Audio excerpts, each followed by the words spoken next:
G'day everyone, today I'm going to be doing a big review on my fully customised Mn82s Super Tourer.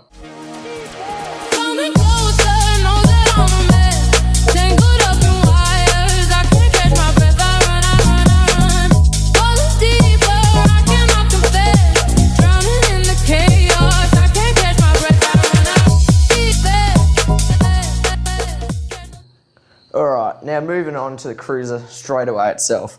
So I've only done some minimal upgrades, including the super supple tyres and the max tracks up here. Also, there's a new painted body that I've clear coated and put over a coat of sandy taupe. Now for aesthetics, I just have the roof rack, which was from the original car, but I cut off the rear of it. The snorkel, which is fully stock, and some zip ties for antennas. Moving around to the rear now, I've cut off the rear rack of the cruiser to give it a more of a realistic look that you'd find on the majority of the 79s going around. And I've mounted two spare wheels, these are the stock wheels, onto the back with a little bit of plastic that are super glued and screwed in. Now, this is the fully normal canopy, see, and all the doors open up, including the other side.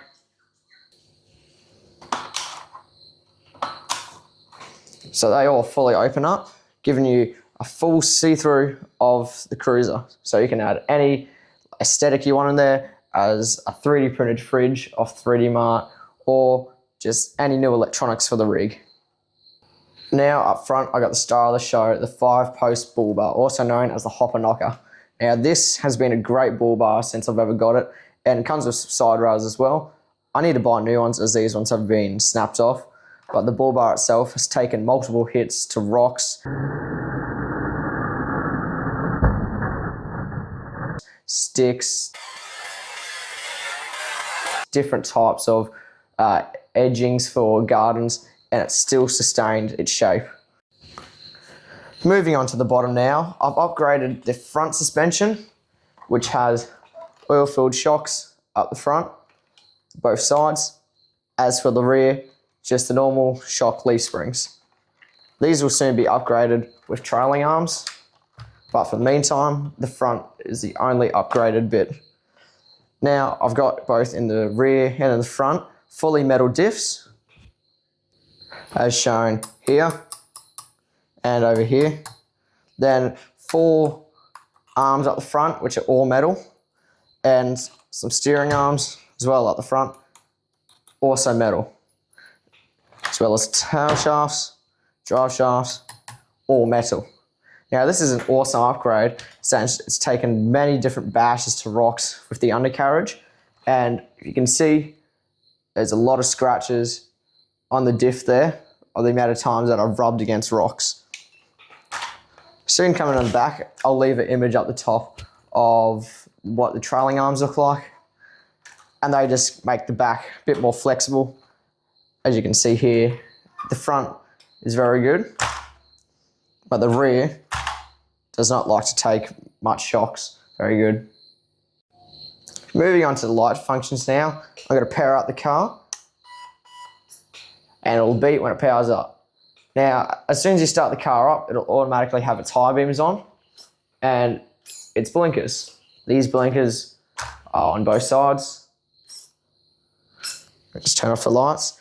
And turn off the lights on the remote, if you can see hopefully, there's a button over here and there's one over here. The one on the right side is for the light setup, so turning off the lights and holding it down to add the hazards. Now you can turn everything on and you can turn everything off, and mainly during the day and crawling I have everything off.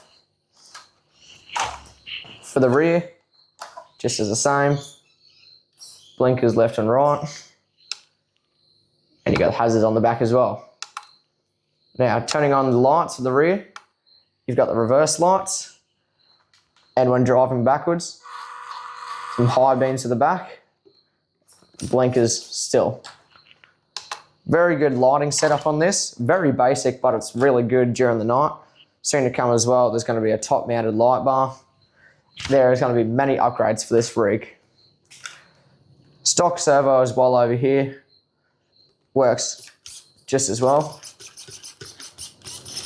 And an upgraded 370 motor from the Joy box. And it's got 2 different speed modes. So it's got speed 1, which is, and speed 2. Now, speed 2 doesn't have much torque. I pretty much just use it for if I want to get some nice cinematic shots, but it has 0 torque if you're going up anything crawling. Moving on to the remote now. Over here, I've upgraded the steering. So it has a stock car tire, as I've had spares. With the stock car straight out of the box, it comes with 4 of these and 1 spare wheel on the back of the canopy. Now this pretty much was an easy mount, pretty much a nice DIY, just add some better grip so my hand doesn't slip off, and I didn't much like the foam, very good. Okay, moving on to the buttons now, you got the on and off switch. These channels down here do nothing. I'm not sure if they're for any other type of model of MN, but they're just different channels. Up here you have the trim, so adjusting how far the tyre steers on the rig. Then you have the speed controller and you've got the light setup. Moving on to the front as well here, you've just got the simple little stick that you can drive it with. So reverse and forward, and you got a nice little light up here. So pretty simple remote overall. Thanks for tuning in everyone, and make sure to check out my other videos on Backyard Bush AU.